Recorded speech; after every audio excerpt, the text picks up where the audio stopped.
എല്ലാവർക്കും നമസ്കാരം. ഇന്നലെ ഇട്ട വീഡിയോ നിങ്ങളെല്ലാവരും കണ്ടായിരുന്നോ? വിറ്റമിൻ സിയുടെ വീഡിയോ ആയിരുന്നു ഇന്നലെ ഇട്ടത്. കുറച്ച് പേര് കണ്ടായിരുന്നു. 2-3 കമൻറ്റുകളൊക്കെ വന്നു. അപ്പോൾ എല്ലാവർക്കും അതിന് ഒരുപാടധികം താങ്ക്സ്. അപ്പോൾ ഇന്ന് നമ്മുടെ ടോപ്പിക് എന്താണെന്ന് വെച്ച് കഴിഞ്ഞാൽ ഒരു ഹെൽത്ത് റിലേറ്റഡ് ആണ്, അല്ലാതെ ബ്യൂട്ടി അല്ലെങ്കിൽ ആക്നെ ഇതിന് റിലേറ്റബിൾ ആയിട്ടുള്ള ഒരു കാര്യമല്ല. ഇന്ന് നമ്മൾ ചെയ്യാൻ പോകുന്ന വീഡിയോ എന്താണെന്ന് വെച്ച് കഴിഞ്ഞാൽ വുമൻസിന് വേണ്ടിയിട്ടുള്ള ഒരു വീഡിയോ ആണ്. അപ്പം അമ്മയാവാൻ റെഡിയായവർക്ക് വേണ്ടിയിട്ടുള്ള ഒരു വീഡിയോ ആണ് കേട്ടോ. അപ്പോൾ എല്ലാവർക്കും welcome back to my YouTube channel. അപ്പോൾ എല്ലാവർക്കും സുഖമാണോ? എന്താ വിശേഷം? എല്ലാവരും സുഖമാണെങ്കിൽ ഒന്ന് കമൻറ്റ് ഇടുക. നോർമലി പ്രഗ്നൻ്റ് ആവാൻ പോകുമ്പം എല്ലാ സ്ത്രീകളും അല്ലെങ്കിൽ എല്ലാ പെൺകുട്ടികളും എല്ലാ സ്ത്രീകളും ഒരു കാര്യം എപ്പോഴും ശ്രദ്ധിക്കാറുണ്ട്, നമ്മുടെ ഹെൽത്ത് അല്ലേ. ഇപ്പം നമ്മളൊരു പ്ലാനിങ് ഉണ്ട്, നമുക്ക് ഒരു ബേബി വേണമെന്ന് 2 കപ്പിൾസ് പ്ലാൻ ചെയ്യുമ്പോൾ നമ്മുടെ ഹെൽത്തായിട്ടുള്ള കാര്യങ്ങൾ ശ്രദ്ധിക്കും. ചിലവർ പ്രഗ്നൻസി പ്ലാനിങ്ങിൻ്റെ ഒരു 3 months മുന്നേ തന്നെ ഫോളിക് ആസിഡൊക്കെ എടുത്തു തുടങ്ങും.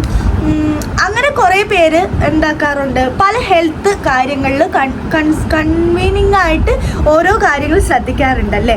എന്നാൽ ചിലവർ ഇതൊന്നും അധികം, ഇത് ഭയങ്കര ഡിസ്റ്റർബൻസ് ആവുന്നുണ്ട്. നല്ല കാറ്റാണ് പുറത്ത് കേട്ടോ. പുറത്ത് കാറ്റുള്ളതുകൊണ്ട് തന്നെ ഉള്ള കർട്ടൻ മൊത്തം അടിച്ചടിച്ച് എനിക്ക് ഒരു വീഡിയോ എടുക്കാനായിട്ട് എന്നെ തടസ്സപ്പെടുത്തിക്കൊണ്ടിരിക്കുകയാണ്. അപ്പോൾ നിങ്ങൾ അതൊന്നും ശ്രദ്ധിക്കണ്ട കേട്ടോ. ഞാൻ പറയുന്ന കാര്യങ്ങൾ മാത്രം ശ്രദ്ധിച്ചാൽ മതി, ഇതൊന്നും ശ്രദ്ധിക്കണ്ട. അപ്പോൾ ഞാൻ പറഞ്ഞെന്താണെന്ന് വെച്ച് കഴിഞ്ഞാൽ ഒരുപാട് ആൾക്കാർ നമ്മൾ ഹെൽത്ത് ശ്രദ്ധിക്കലുണ്ടല്ലോ. പറഞ്ഞ പോലെ ഓരോ കർട്ടൻ വന്നപ്പോഴേക്കും ടോപ്പിക് അങ്ങ് മാറിപ്പോയി. സാരില്ല. അപ്പോൾ അതിൽ ചില ആൾക്കാർ ഒന്നും ശ്രദ്ധിക്കാതെ പെട്ടെന്ന് അൺഎക്സ്പെക്റ്റഡ് ആയിട്ട് പ്രഗ്നൻസി ആവുന്നവരുണ്ടല്ലേ. അങ്ങനെ ആവുന്നവർ, അല്ലെങ്കിൽ അതിൻ്റെ മുന്നേ, അല്ലെങ്കിൽ നിങ്ങൾ ഒരു പ്ലാനിങ് ഉണ്ട്, ഞങ്ങൾക്കൊരു ബേബി വേണം. അപ്പം അങ്ങനെ പ്ലാനിങ് ഉള്ളവർക്ക് വേണ്ടിയിട്ട് എൻ്റെ ഒരു കാര്യം, എൻ്റെ അഭിപ്രായം, അല്ലെങ്കിൽ എൻ്റെ അഭിപ്രായമല്ല, എനിക്ക് എന്താ പറയുക, അതിനെക്കുറിച്ചിട്ട് ഉള്ള ഒരു ചെറിയ വീഡിയോ ആണ് കേട്ടോ. നിങ്ങൾ പ്രഗ്നൻസി പ്ലാൻ ചെയ്യുമ്പോൾ തന്നെ അതിനെക്കുറിച്ച് നമ്മൾ ഒരുപാട് കാര്യങ്ങൾ അറിഞ്ഞിരിക്കണം എന്നുള്ളത് മസ്റ്റായിട്ടുള്ളൊരു കാര്യമാണ്. ഒന്നും അറിയാതെ പെട്ടെന്ന് പ്രഗ്നൻസി ആകുമ്പം പെട്ടെന്ന് അതനുസരിച്ച് വരുന്ന ഹെൽത്ത് ഇഷ്യൂസ്, അല്ലെങ്കിൽ നമുക്ക് വരുന്ന ഓരോ ഹോർമോൺ ചേഞ്ച് കാരണം ഉണ്ടാകുന്നതായിട്ടുള്ള ഓരോ ബോഡി വ്യത്യാസങ്ങളൊക്കെ എല്ലാവർക്കും ഒരുപോലെ അല്ലെങ്കിലും മിക്ക ആൾക്കാർക്കും നോർമൽ ആയിരിക്കില്ല ആഫ്റ്റർ പ്രഗ്നൻസി ആയി കഴിഞ്ഞിട്ടുള്ള ഓരോ ദിവസങ്ങളും. അപ്പം അതിൻ്റെ മുന്നേ തന്നെ ചില കാര്യങ്ങൾ നമ്മൾ ശ്രദ്ധിക്കുവാണെങ്കിൽ നമുക്ക് വലിയ ബുദ്ധിമുട്ടില്ലാതെ പോകാൻ പറ്റും. അതിൽ ഏറ്റവും ഇമ്പോർട്ടൻ്റ് ആയിട്ടുള്ള കാര്യമാണ് നമ്മുടെ പല്ലിൻ്റെ കാര്യം കേട്ടോ. ഈ പല്ല് ശരിക്കും പറഞ്ഞു കഴിഞ്ഞാൽ പ്രഗ്നൻസി ടൈമിൽ നല്ലപോലെ പണി കിട്ടുമെന്ന് ചോദിച്ചു കഴിഞ്ഞാൽ കിട്ടുന്നതുണ്ട്. ഈവൻ ഇപ്പോൾ സ്റ്റാർട്ടിങ് ഒരു ഫസ്റ്റ് ട്രൈമസ്റ്റർ ആകുമ്പോൾ തന്നെ ചിലവർക്ക് പല്ലിൽ പ്രശ്നങ്ങൾ വന്നു തുടങ്ങാറുണ്ട് കേട്ടോ. അപ്പം ഓൾറെഡി നമ്മുടെ ബോഡിയിലുള്ള കാൽഷ്യം, വിറ്റമിൻസ് എല്ലാം ബേബി എടുക്കാൻ തുടങ്ങുമ്പോൾ ചിലപ്പോൾ പല്ല് കൊഴിഞ്ഞു പോകുന്ന അവസ്ഥ, അങ്ങനെ വരെ ആൾക്കാർക്ക് വരാറുണ്ടെന്നാണ് പറയുന്നത്. അപ്പം ഞാൻ റീസെൻ്റായിട്ടും കൂടെ ഞാൻ പറഞ്ഞു കേട്ടിട്ടാണ് പ്രഗ്നൻസി ടൈമിൽ പല്ല് കൊഴിഞ്ഞു പോയി എന്നുള്ളത്. അപ്പം അതുകൊണ്ട് തന്നെ നമ്മൾ പല്ലിൻ്റെ ഒരു കെയറിങ് എന്നുള്ളത് പ്രഗ്നൻസി ആവുന്നതിന് മുന്നേ നമ്മൾ ശ്രദ്ധിക്കുന്നത് നല്ലതായിരിക്കും കേട്ടോ. എന്താണെന്ന് വെച്ചാൽ ആദ്യമേ പല്ലിന് കംപ്ലൈൻ്റ് ഉണ്ട്, കേടുകളുണ്ട്, അല്ലെങ്കിൽ മോണപഴുപ്പുണ്ട്, പെട്ടെന്ന് പല്ലുവേദന വരുന്ന ആൾക്കാരൊക്കെ ആണെന്നുണ്ടെങ്കിൽ നിങ്ങൾ പ്രഗ്നൻസി ആവുന്ന മുന്നേ നിങ്ങൾ പല്ലിനുള്ള ട്രീറ്റ്മെൻറ്റ് എന്തെങ്കിലും ഉണ്ട് ചെയ്യുക. പല്ല് പറിക്കാനുള്ള, പല്ലൊക്കെ കേടുണ്ടെങ്കിൽ ഒന്നെങ്കിൽ അടയ്ക്കാൻ പറ്റുന്ന പല്ലാണെങ്കിൽ റൂട്ട് കനാൽ ചെയ്യുക. അല്ലാന്നുണ്ടെങ്കിൽ അടയ്ക്കാൻ പറ്റാത്ത പല്ലാണ്, ഇത് പറിച്ച് കളയേണ്ട പല്ലാണെന്നെങ്കിൽ പറിച്ച് കളയുക. പിന്നെ വിസ്റ്റം ടീത്ത് വരാനുണ്ടെങ്കിൽ അതിൻ്റെ പെയിൻ ഉണ്ട്, അല്ലെങ്കിൽ അത് കുറച്ച് നാൾ പെയിൻ വന്നിട്ട് പിന്നെ അതങ്ങനെ വിട്ടവരാണെന്നുണ്ടെങ്കിൽ നിങ്ങൾ മസ്റ്റായിട്ട് നിങ്ങൾ എന്ത് ചെയ്യുക, അതൊന്ന് ശ്രദ്ധിക്കുക കേട്ടോ. നിസ്സാരമായിരിക്കില്ല, നമ്മൾ ഡെലിവറി വരെ ഈ പെയിന് സഹിക്കേണ്ടി വരും. അപ്പോൾ അത് കാരണം നമുക്ക് ഏർലി പ്രഗ്നൻസി ഡെലിവറിക്കൊക്കെ ചാൻസ് ഉണ്ടെന്നാണ് പല ഡോക്ടേഴ്സും അല്ലെങ്കിൽ അങ്ങനെ പറയുന്നത്. അത് കാരണം പല്ല് എന്നുള്ളൊരു സംഭവം പ്രഗ്നൻസി ടൈം ആകുമ്പം നിങ്ങൾ ശ്രദ്ധിക്കുക. പ്രഗ്നൻസി ആവുന്നതിന് മുന്നേ തന്നെ നിങ്ങൾ ശ്രദ്ധിക്കുക. ഇവൻ പ്രഗ്നൻ്റ് ആയി കഴിഞ്ഞിട്ടാണ് ഈ ഓട്ടയൊക്കെ ഉള്ള പല്ലുണ്ടാവുമല്ലോ, കേട് വന്ന പല്ലിന് പെയിൻ വരുന്നെങ്കിൽ നമുക്ക് പറിക്കാൻ പറ്റത്തില്ല. പിന്നെ 2nd ട്രൈമസ്റ്റർ ആകുമ്പോഴേക്കും അത് റൂട്ട് കനാൽ ചെയ്യാൻ പറ്റുമെങ്കിൽ ചെയ്യാം. വിസ്റ്റം ടീത്ത് ചിലവർക്ക് വരുന്നുണ്ടാവും.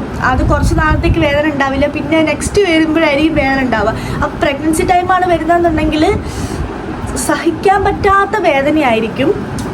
അത് നമുക്കൊരു വെള്ളം പോലും ഇറക്കാൻ, അല്ലെങ്കിൽ വായു പോലും തുറക്കാൻ പറ്റാത്ത വേദനയായിരിക്കും. നിങ്ങൾക്ക് അണപ്പല്ല് അങ്ങേയറ്റത്ത് അണപ്പല്ല് വരുന്നവർക്കാണെങ്കിൽ, വന്നവർ ആ വേദന അനുഭവിച്ചിട്ടുള്ളവരാണെങ്കിൽ ഉറപ്പായിട്ട് നിങ്ങൾക്ക് മനസ്സിലാവും അത് ഭയങ്കര പെയിൻഫുള്ളാണ് എന്നുള്ളത്. അപ്പോൾ പല്ലിൻ്റെ സുരക്ഷിതത്വം എന്നുള്ളത് പ്രഗ്നൻസി ആവുന്നതിന് മുന്നേ, അല്ലെങ്കിൽ പ്രഗ്നൻസിക്ക് ട്രൈ ചെയ്യുന്നതിന് മുന്നേ നിങ്ങൾ എന്താക്കുക, നല്ലൊരു ഡോക്ടറെ പോയിട്ട് കണ്ടിട്ട് അതൊന്ന് ക്ലീൻ ചെയ്യാനോ, അല്ലെങ്കിൽ എന്താണോ നിങ്ങളെ പല്ലിൻ്റെ പ്രശ്നം അതൊന്ന് റെഡി ആക്കിയിട്ട് വേണം എന്താ പറയുക പ്രഗ്നൻ്റ് ആവാനായിട്ട് പോവുക.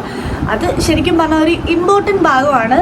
പിന്നെ ചിലവർക്ക് മോണയൊക്കെ പഴുത്തിട്ട്, നോർമലി മോണയ്ക്കൊക്കെ എന്താ പറയുക സ്വെല്ലിങ് വന്നിട്ട് പല്ലിൽ ചോര വരുന്ന ടെൻഡൻസി, പിന്നെ പല്ല് ഓട്ടയൊക്കെ ഉണ്ടെങ്കിൽ നല്ലപോലെ പെയിന് വരിക, അതുപോലെ വേറെ പല്ലുകൾ കേടാവാനുള്ള പല്ലുകൾ ഉണ്ടെങ്കിൽ അത് പെട്ടെന്ന് കേടാവുക, ഇങ്ങനെ കുറേ പല്ലും മോണയും തമ്മിലുള്ള ഒരുപാട് പ്രശ്നങ്ങൾ വരും.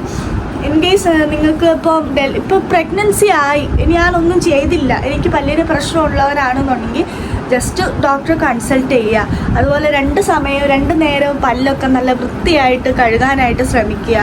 പിന്നെന്താ പറയുക, ഇടയ്ക്കിളം ചൂടുവെള്ളത്തിൽ ഉപ്പിട്ടിട്ട് ഒന്ന് ഗാർഗിൾ ചെയ്യാനൊക്കെ ശ്രമിക്കുക. അങ്ങനെയൊക്കെ ആണെങ്കിൽ ഒരു പരിധി വരെ നമുക്ക് കുറയ്ക്കാനായിട്ട് പറ്റും. അപ്പം ഇന്നൊരു ഇൻഫോർമേറ്റീവ് വീഡിയോ ആയിരിക്കും. ഇന്ന് ലോ ബാറ്ററി ആയി. ഇന്നത്തെ ഒരു വീഡിയോ നിങ്ങൾക്ക് ഇൻഫോർമേറ്റീവ് വീഡിയോ ആയിരിക്കും എന്നാണ് എൻ്റെ ഒരു പ്രതീക്ഷ. കാരണം പല്ല് ഞാൻ അധികം ആൾക്കാരങ്ങനെ ഓവറായിട്ട് ഞാനങ്ങനെ പ്രഗ്നൻസി സ്റ്റാർട്ട് തൊട്ടിട്ട് എൻ്റെ വരെ പറഞ്ഞാലും ഈ പല്ലിൻ്റെ പ്രശ്നം വരുന്നതൊന്നും എവിടെയും അങ്ങനെ അധികം ഞാൻ പറഞ്ഞായിട്ട് കണ്ടിട്ടില്ല. പക്ഷെ ഇങ്ങനെ ഒരു പ്രശ്നമുണ്ട് മക്കളെ, നല്ല പോലെ ശ്രദ്ധിക്കണം പല്ലിൻ്റെ കാര്യം.